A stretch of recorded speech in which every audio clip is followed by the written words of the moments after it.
નમસ્કાર પ્રોપર્ટી ગુરુમાં આપનું સ્વાગત છે અને હું છું ઝરણા અરકંડી। તો આજના પ્રોપર્ટી ગુરુના એપિસોડની શરૂઆત આપણે નો બ્રોકરના એક રિપોર્ટ સાથે કરવાના છે। રેન્ટલ ડિમાન્ડને લગતો આ રિપોર્ટ છે, જેની અંદર જે ફાઇન્ડિંગ્સ છે એની ખાસ જો ટૂંકાણમાં વાત કરી લે તો 18.1% જેટલો રેન્ટલ ડિમાન્ડની અંદર Q2ની અંદર વધારો થતો દેખાયો છે। ખાસ કરીને 2 BHKની ડિમાન્ડ 53% જેટલી વધી છે અને સૌથી વધુ રેન્ટલ ડિમાન્ડ કયા શહેરમાં રહી છે એની જો આપણે વાત કરીએ તો NCRએ લીડ કર્યું છે, જ્યાં 27.25%ની ડિમાન્ડ વધતી દેખાઈ છે। MMRની અંદર ભાડાના મકાનોની ડિમાન્ડ છે 18.35% જેટલી વધી છે, પૂનાની અંદર 19.3% જેટલી વધી છે, હૈદરાબાદમાં પણ 22% જેટલો વધારો રેન્ટલ ડિમાન્ડમાં થયો છે। તો બેંગલુરુ નેક્સ્ટ છે, જ્યાં 12.8% જેટલી ડિમાન્ડ વધતી દેખાઈ છે। અને રેન્ટની વાત કરીએ તો રેન્ટમાં પણ આપણે પાછલા ક્વાર્ટરથી લગભગ 4.9%નો વધારો જોઈ રહ્યા છે।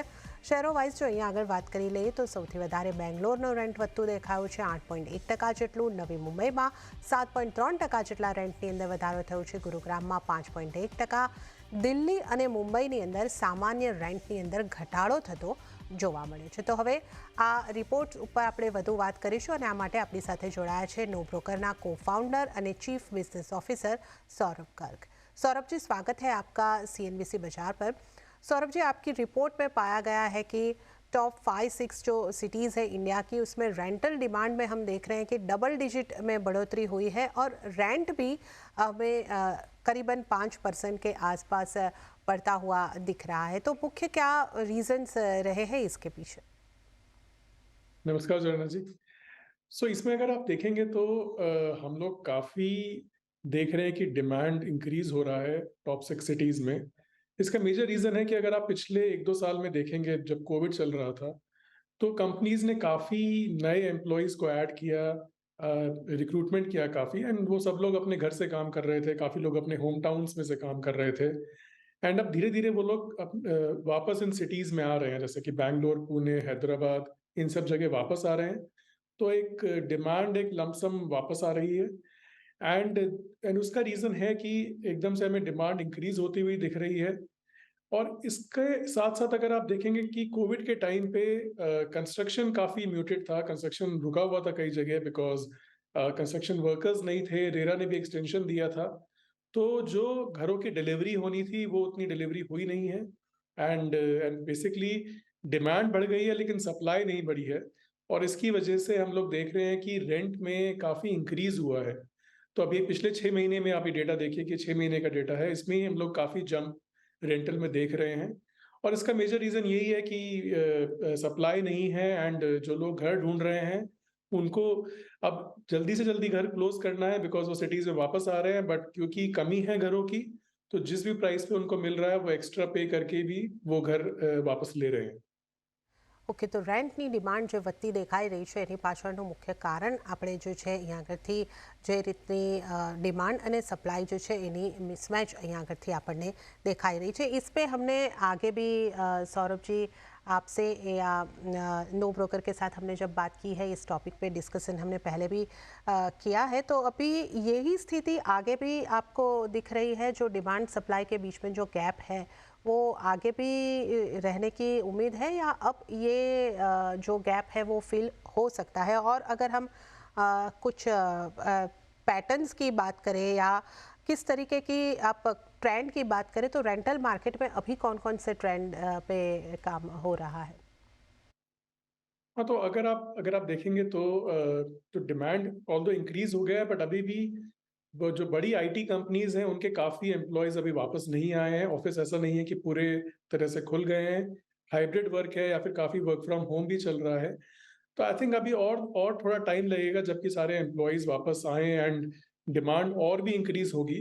सप्लाई धीरे-धीरे आनी शुरू हुई है मार्केट में, बट उसमें भी थोड़ा टाइम लगेगा, क्योंकि काफ़ी नए प्रोजेक्ट्स अभी पिछले 1 साल में, पिछले 1.5 साल में लॉन्च हुए हैं, जिनकी डिलीवरी और आई थिंक अगले 2-3 साल में आनी शुरू होगी।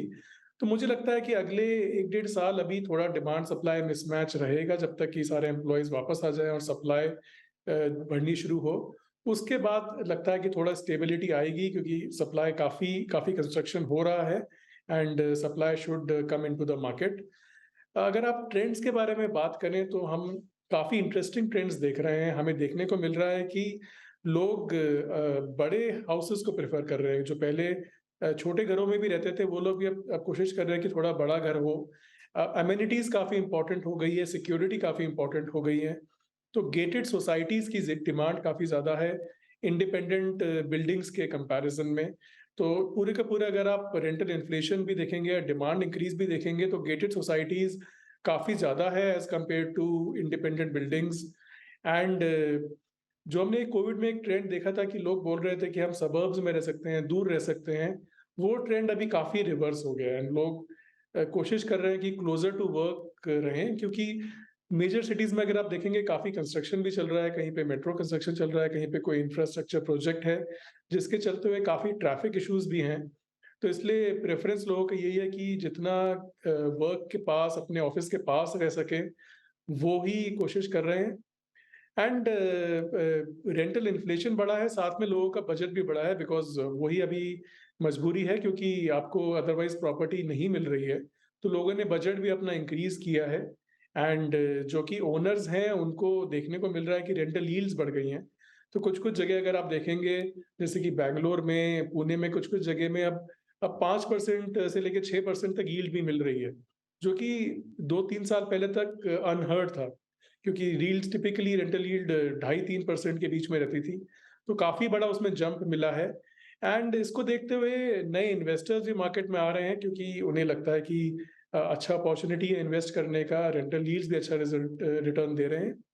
तो this is something which has changed a lot in the last 2-3 years. Okay, તો પાછલા 2-3 વર્ષની અંદર એક ખાસી સ્થિતિઓ અહીં આગળથી બદલાઈ છે. ટ્રેન્ડ્સની જો આપણે અહીં આગળથી વાત કરીએ તો ભાડાના મકાન માટે લોકોનું બજેટ વધતું દેખાઈ રહ્યું છે. હવે લોકો કામ કરવાની જગ્યાની નજીક ઘર શોધી રહ્યા છે અને મોટા એમ્યુનિટી સાથેના સિક્યુરિટી મળતી હોય એવા ઘર રેન્ટ ઉપર લેવાનું અહીં આગળથી પસંદ કરી રહ્યા છે. તો આ એક આપણે અહીં આગળથી ખાસ વાત કરી છે. तो और हम इसको अगर हम बारीकी से समझना चाहे, खास करके टेनेंट के नज़रिए से, तो डिमांड की कोई खास पैटर्न आप देख रहे हैं? किस प्रकार के ट्रेंड आपने इस रिपोर्ट में पाए हैं? जिस तरीके से आपने एक यहाँ पे जो जिस तरीके से एक सर्वे किया है, उसमें आपने कौन से ट्रेंड जो टेनेंट है उसके नज़रिए से पाए हैं? तो I think tenant of course rental inflation से थोड़ा परेशान है टेनेंट, बिकॉज रेंट्स बढ़ गए हैं। तो थोड़ा सा उससे बॉदर्ड है और उसने अपना बजट भी बढ़ाया है। बट हम ये भी देखने को मिल रहा है कि काफी टेनेंट्स अभी सोच रहे हैं कि हम घर खरीद भी सकते हैं।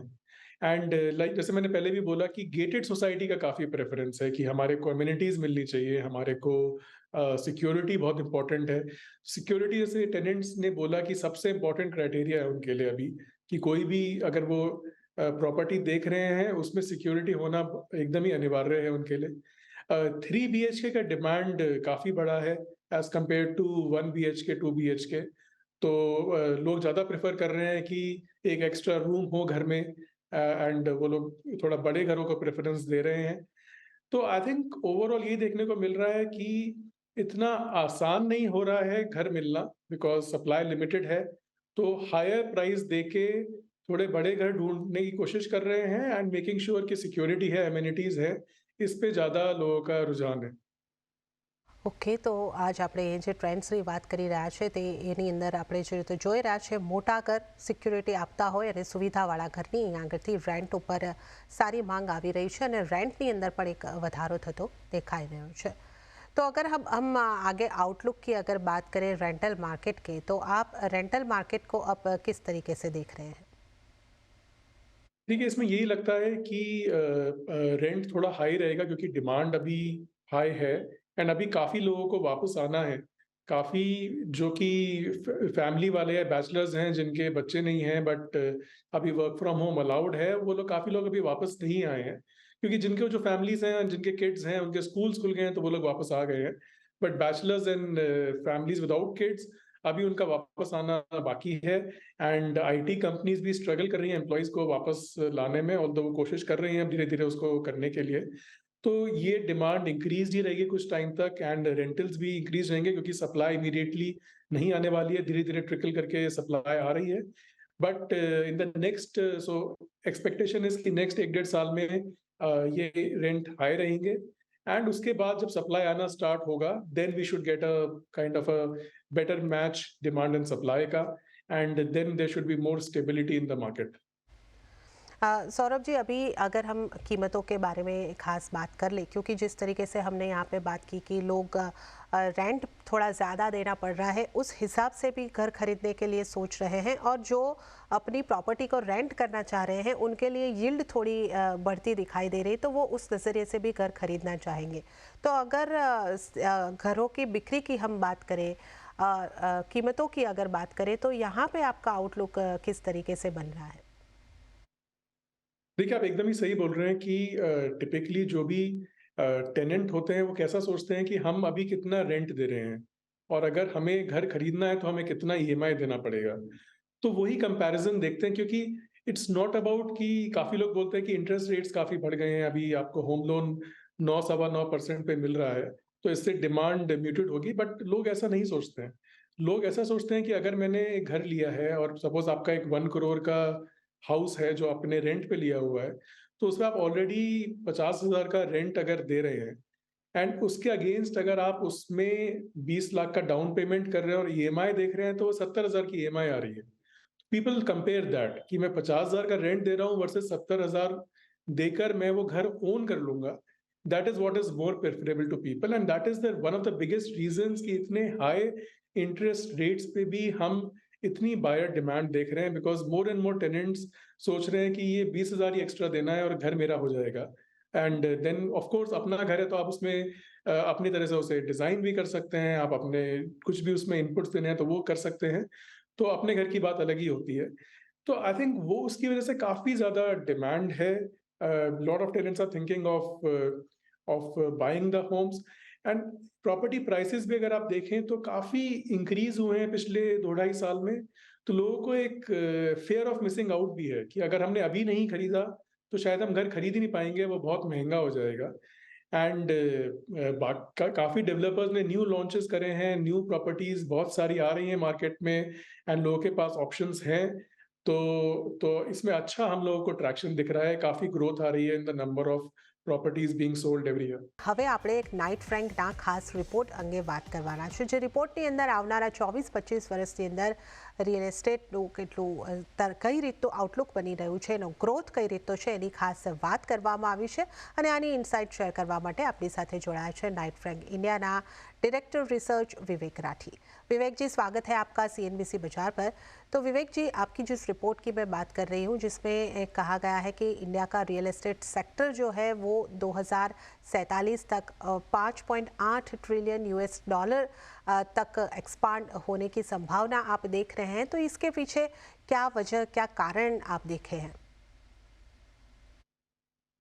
तो हम जो नंबर्स की बात कर रहे हैं, तो ये इसके पीछे है हमारी vision 2047 India real estate report, जो नाइट फ्रैंक और नरेको ने संयुक्त तौर पर बनाई है।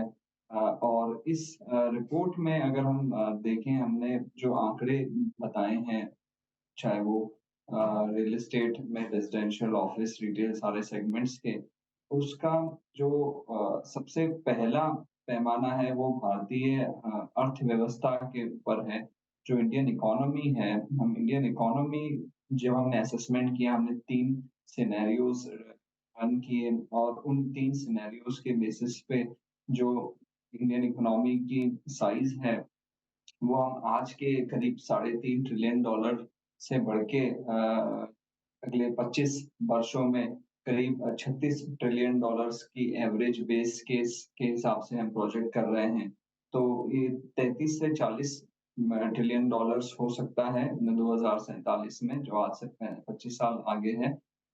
बेस केस $36 ट्रिलियन के हिसाब से हमने अनुमान लगा के बाकी सारे प्रोजेक्शंस किए हैं। आपने जो रियल एस्टेट सेक्टर के आंकड़ों की बात की, तो आज जो रियल एस्टेट सेक्टर है वो करीब 470 बिलियन यूएस डॉलर्स का मार्केट है, आउटपुट के नजरिए से देखा जाए, गवर्नमेंट के आंकड़ों के हिसाब से देखा जाए तो। और इसे हम अगले 7 सालों में, जो 2030 है, वहां पर $1 ट्रिलियन का होते हुए देख रहे हैं। और आगे जो 2047 की बात है, उसमें ये करीब $5.8 ट्रिलियन की बात है। कई कारण हैं ये होने का। सबसे मुख्य कारण जैसे मैंने बताया कि भारतीय अर्थव्यवस्था में जो बढ़ोतरी देखी जा रही है, करीब-करीब 11% से ज़्यादा की नॉमिनल ग्रोथ रेट की हम बात कर रहे हैं और उसी के वजह से सारे ही प्रोडक्ट्स एंड एसेट क्लासेस में ग्रोथ आती हुई दिखती है। रियल एस्टेट सेक्टर पार्टिकुलरली में बहुत ज़्यादा ग्रोथ देखने को मिलेगी जब शेयर जो है रियल एस्टेट सेक्टर का भारतीय अर्थव्यवस्था में वो करीब 7.5% से 15% का हमारा अनुमान है। जैसे अर्थव्यवस्था बढ़ती है इसी के साथ में जो की फैक्टर्स आएँगे जो पर कैपिटा इनकम में ग्रोथ देखी जाएगी। अर्बनाइज़ेशन रेट जो आज करीब 35-36% है, उसे हम बढ़कर 51% होता हुआ देख रहे हैं और इसी के कारणों की वजह से हम ये देख रहे हैं कि भारतीय रियल एस्टेट सेक्टर का जो पोटेंशियल आउटपुट है, वो बढ़कर $5.8 ट्रिलियन होने का अंदाज़ है। ઓકે, તો ભારતીય રિયલ એસ્ટેટ ને માટે ગ્રોથની ઘણી બધી ઓપોર્ચ્યુનિટી આપણે આવનારા વર્ષોની સાથે સાથે અહીંયા આગળથી જોઈ રહ્યા છે અને એક મોટો ગ્રોથ આપણે અહીંયા આગળથી રેસિડેન્શિયલ હોય કમર્શિયલ હોય અહીંયા આગળથી એક રિયલ એસ્ટેટ ક્ષેત્રની આપણે ગ્રોથની વાત કરી છે. હવે જો આપણે સેગમેન્ટ વાઇઝ અહીંયા આગળથી વાત કરી લઈએ, विवेक जी, रेसिडेंशियल आउटपुट की अगर हम बात करना चाहें जो आपने इस रिपोर्ट में बताया है, उस तरीके से किस तरीके से आप रेसिडेंशियल का आउटपुट देख रहे हैं इन वर्षों के दौरान और किन फैक्टर्स की वजह से ये ग्रोथ आप यहाँ पे रेसिडेंशियल्स में देख रहे हैं? तो हाउसिंग या रेजिडेंशियल सेक्टर जो है वो सबसे अहम हिस्सा है इस भारतीय रियल एस्टेट लैंडस्केप का। आज अगर हम देखें तो अगर हम केवल सेल्स की बात करें तो आज के आंकड़ों में और जो आउटपुट की हम बातें कर रहे हैं उसमें बहुत लंबा रास्ता दिखाई देता है कारण कि अगर टॉप 8 शहरों में देखें तो करीब साढ़े 3 लाख घर मकान बिकते हैं इंडिया में और सारे अगर टॉप टियर 1, 2, 3 सिटीज़ देख लें तो करीब 10 से 11 लाख घर बिकते हैं। और इसके मुकाबले हम जो बात कर रहे हैं उन आंकड़ों में करीब 50 लाख घर सालाना दर पर बिकने का पोटेंशियल हम देख रहे हैं। जब ये होता है तो हम बात कर रहे हैं जो हाउसिंग सेक्टर है उसका वॉल्यूम उसका जो वैल्यू है करीब 3.5 ट्रिलियन यूएस डॉलर्स तक पहुंचने का अनुमान है। कई कारण हैं जैसे मैंने कहा कि पर कैपिटा इनकम में करीब-करीब 4 गुना बढ़ोतरी देख रहे हैं हम। इसी के साथ जो अर्बनाइज़ेशन रेट है भारत में जो शहरीकरण है उसमें बढ़ोतरी देखी जा रही है, करीब 36% से करीब 51% देखने को मिलेगा। और इसी के साथ में जो ट्रेंड्स हम देख रहे हैं कि जो इनकम प्रोफाइल है, वहाँ पर middle and upper middle class segment का शेयर है, वो बढ़ते हुए देख रहे हैं। करीब 30-32% से आज जो अपर मिडल क्लास का शेयर है वो बढ़कर करीब 50% होने का अनुमान लगाया है हमने रिपोर्ट में।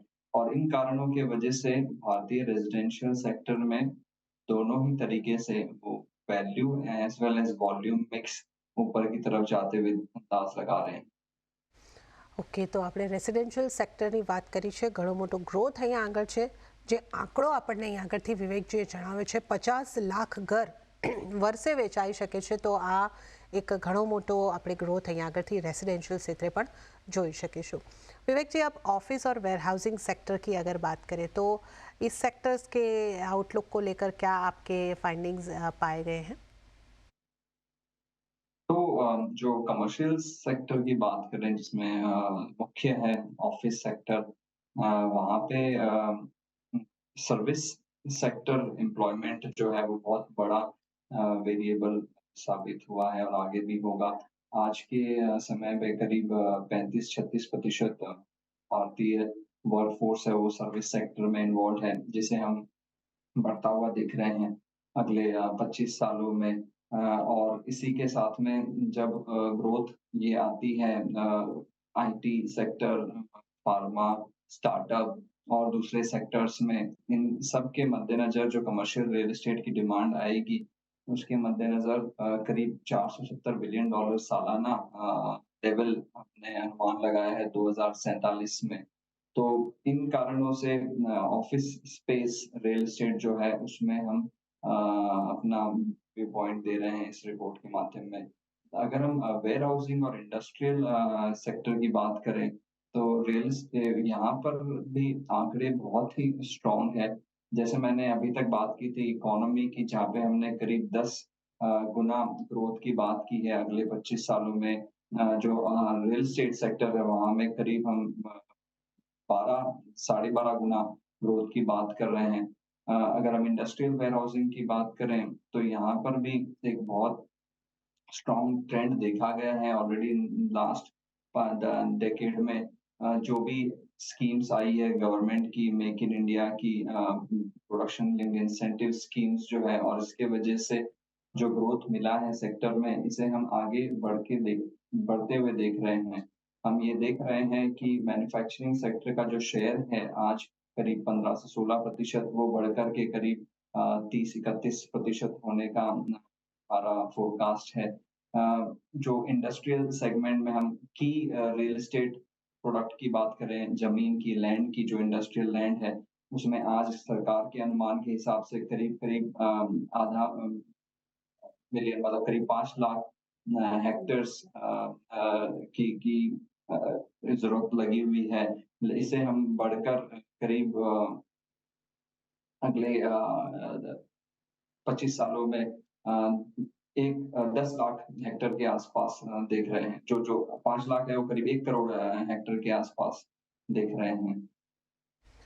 ઓકે, તો આપણે જે રીતના ફિગર્સ અહીંયા આગળથી જોઈ રહ્યા છે 2047 સુધીમાં દરેક રિયલ એસ્ટેટને લગતા સેગમેન્ટ હોય એ આપણા હાઉસિંગ સેગમેન્ટ હોય કે પછી કમર્શિયલની અંદર વેર હાઉસિંગ ઓફિસ સ્પેસ આ દરેકની અંદર એક મોટો ગ્રોથ આપણે જોઈ રહ્યા છે। તો આનો લાભ લેવો હોય તો બને એટલું જલ્દી તમારે અહીંયા આગળથી પાર્ટિસિપેશન કરવું પડશે। રિયલ એસ્ટેટના રોકાણ તમે જેટલા જલ્દી કરશો એટલો વધારે લાભ તમને મળતો દેખાઈ શકે છે। વિવેક जी, आपका बहुत बहुत शुक्रिया, आप हमारे साथ जुड़े और इस रिपोर्ट पे इस आउटलुक के ऊपर हमारे साथ चर्चा की। आपका बहुत बहुत शुक्रिया। तो प्रॉपर्टी गुरुना एपिसोडनी अंदर हाल पूरતું આટલું જ। હાલ મને પણ આપશો રજા, પરંતુ આપણે ફરી એક વખત યાદ કરાવી દઈએ કે આપના રિયલ એસ્ટેટને લગતા ઘરના ખરીદ વેચાણને લગતા સવાલ હોય તો અમને લખી મોકલો। અમારું ઈમેલ એડ્રેસ છે propertyguru@nw18.com। તો આ સાથે જ પ્રોપર્ટી ગુરુના એપિસોડમાં હાલ મને આપશો રજા, પરંતુ વધુ અપડેટ્સ અને સમાચારો માટે આપ જોતા રહો CNBC બજાર। નમસ્કાર।